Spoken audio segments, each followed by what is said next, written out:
Hi Virgo, welcome to your June 2016 General Horoscope. I was trying to remember the month.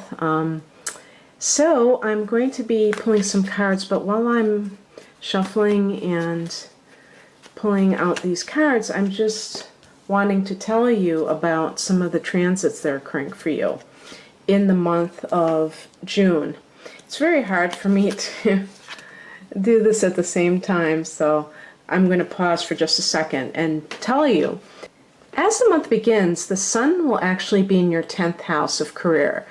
And as I was kind of looking at this before I started recording, I thought to myself, I wonder if this is when Virgo is really going to start to see all of that Jupiter transit in your sign coming to pass, where it just kind of is that wonderful finale, because come September, Jupiter will be going into Libra, and I think it's on the 9th of the month. I can't remember, but recently Jupiter turned direct, and this was in your 10th house of career, and now that it's going forward, you might see the natural progression, or whatever you want to call it, of this transit, and you will start to reap the rewards of having it be in your career sector. So that would be really nice. There's a new moon in this house as well on the 4th of June, so there may be a new beginning in career for you. And then on the 12th of June, Mercury goes into this house, and Mercury is your ruler. So that's very nice, because for those of you who may be out of work or were looking to transfer to a different company, you may hear from that employer, that company, at that time, around the 12th of the month or after. And then on the 29th, Mercury goes into your 11th house of hopes and wishes. So this may be a time when you really start to think about the things that you would like to attract into your reality. When there is a new moon on the 4th of July, that will be in your hopes and wishes sector. So that may be a good time to set intentions in July for the things that you want to manifest. But it really looks good for you on that front. Virgo, the other concentration of energy has been in your 4th house of home and family. We have had a Saturn retrograde, and for you this has occurred in your 4th house. And so when Saturn was direct, you may have really seen a heavy responsibility, or an increase, let's put it that way, in having to deal with family members. And maybe that has eased up for a time, and in August, when it goes direct, you will be dealing with these matters head on again.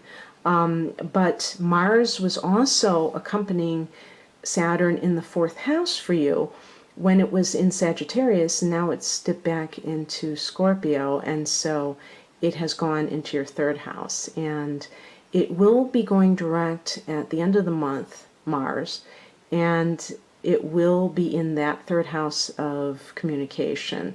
So this is a time when you may feel driven to do things related to blogs and other forms of writing. So that might manifest that way.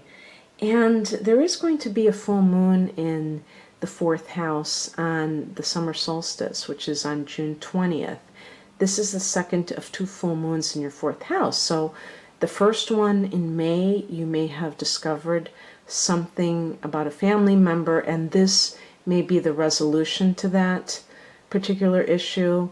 And hopefully it has been a peaceful situation. It could be that there is some kind of ending, or some sort of, how would we put it, closure that occurs. Okay, so let's go to to the cards now. For the overall energy, I get the Fool card. So I love this. I love the idea of you with your knapsack taking off.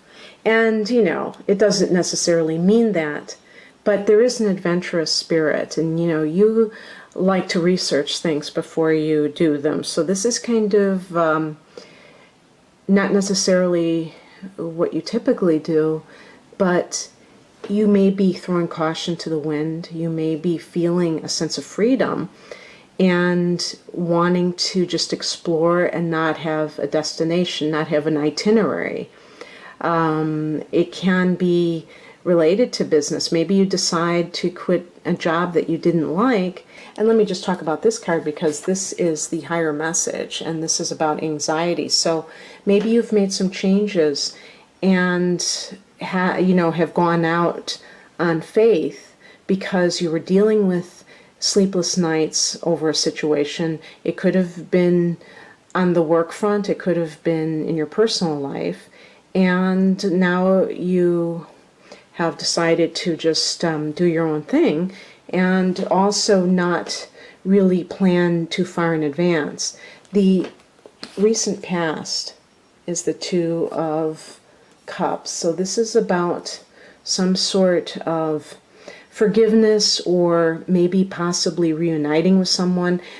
Perhaps you are getting back together with a former business partner. Maybe you were working for another company and you decided to go into business with somebody that you've dealt with in the past. But it could just be that you've made peace with a past situation and now are footloose and fancy free. So that's really wonderful. But also the higher perspective, or the message from the universe, is always to follow your bliss, or at the very least, do not wallow in negative experiences, because sometimes people will cling to very negative circumstances just for the paycheck, or just for the chance to say, I am married, or I have a partner, I'm not single. And it gets to be so much that eventually they have to call it quits. Behind the scenes, there may be the energy of the Eight of Wands waiting in the wings. And, this is such a positive card. This relates to you having to kind of make quick decisions because there's some sort of exciting news. It may have to do with work, or it may just be doing something that you have been wanting to do for a long time. Maybe you've wanted to live in a particular place and you receive some sort of confirmation that you can do so. Maybe there's some connection from another person, and they, offer something to you that makes you very happy, but it's a suddenness. And so it may be right there waiting for you, and you're going to have to kind of step into your new life, so to speak. But it does kind of seem like it's something that you're going to really be passionate about, because whenever you see wands, you see that fiery energy, that passionate energy, where life is juicy, life is worth living in the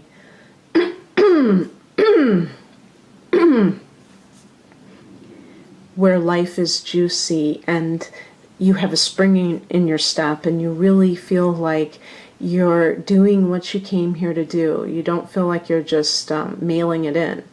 And so it could be related to a particular person who is in love with you. It could be something as deep as that, but they have not revealed that to you. So it could be an air sign, but actually I meant a fire sign. It could be an Aries, it could be a Leo or Sagittarius, or somebody who has that very prominent in their chart and in their personality, who has a very fiery personality. And they may eventually profess their love to you, but right now they're kind of holding back for some reason. And the energy that you may become aware of during this time is represented by the Five of Swords. So this would be, I would say, particularly if you have some negative workplace situation, as evidenced by this card, there may be people that you find out have been poisoning the well about you. It can indicate slander or other types of underhanded behavior that are connected to communication. And I think I said, did I not say that Mars is going to be direct at the end of the month in your third house? This may be a time when you have to take on these kinds of communications head on. You may find out something that somebody is saying about you, and you're going to have to take charge and to set the record straight. But this could also be something in a personal relationship. Perhaps, let's go back to some of these cards when it relates to a personal relationship. Maybe you were in a relationship with somebody that was toxic and kept you up at night. And now you're on your own. This card can indicate for some people that they are reuniting with somebody that they were estranged from, but it can also indicate that for some of you, you have just forgiven the person. You're just going to let bygones be bygones and move on. And this card indicates that kind of forward-looking, no baggage kind of mentality in the month of June. And this is just indicating that you realize that somebody poisoned the well, or perhaps there was somebody who was an air sign involved as the other party, or sometimes this can indicate that you need to make a choice between two people or two situations involving a love relationship. But if this was an air sign individual that was a negative influence, it could have been a Gemini, Libra, or Aquarius person. And for you specifically, Virgo, I know that Gemini can sometimes match up with you in particular, but all the air signs. Oh yeah, and also the other possibility that I see is Libra, because it's right next to you, so that's always a possibility. But Aquarius, all of these permutations exist, I'm sure.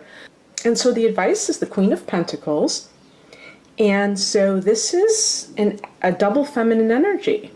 This is the Queen, which represents the feminine principle of whatever we associate with yin types of things, which is like intuition and nurturing. The mother energy is the Queen, and then you have the Pentacles, which is the earth element. So this is somebody who is very self-sufficient, and also who is very nurturing maybe to the earth and to kind of getting in tune with nature. Definitely up your alley, male or female. You are a feminine sign, being an earth sign, being a Virgo, and a lot of the viewers will be women, so that's just an added thing. Some of you may be mothers, and so it may be that turning away from the romantic side of things and focusing on your children and nurturing plants, animals, what have you. But it's a very wonderful thing to do, especially at this time of year when a lot of us who live in the northern hemisphere, at least, are finally seeing some decent weather, and so there's that desire to kind of commune with nature even more so than when it gets colder. So for those of you in Australia and other parts that are having your autumn, that's still a good time of year, right? It's not winter. Or wait a minute, I can't get this straight. So you're going to be having like your during the summer solstice, you're going to be having your winter solstice. So I just can't wrap my brain around that. But in any case, you can still communion with nature. It's no big deal. But in the grander scheme of things, it really is about tuning into yourself rather than, it's a very kind of internalized energy rather than being extroverted out there on the party circuit. It's really just enjoying your own creature comforts and maybe using your intuition, but also it's a practical energy. And maybe you'll decide to just stay by yourself for a while. The outcome is the King of Cups. So this could literally be a man who comes into your life if you are a woman who likes men, and it could be a Cancer individual or a Scorpio or a Pisces. And this is a very caring individual. This is somebody who really understands you and they know what makes you tick. If this is workplace politics, you may have a boss that defends you and possibly somehow chastises the people that were talking against you and trying to be underhanded against you, and you may find that it works in your favor professionally. But either way, it looks like you're going to have a very eventful month, and also a month where you connect both emotionally as well as experience material success. So that's terrific, Virgo, and I wish you all the best. Take care. Bye.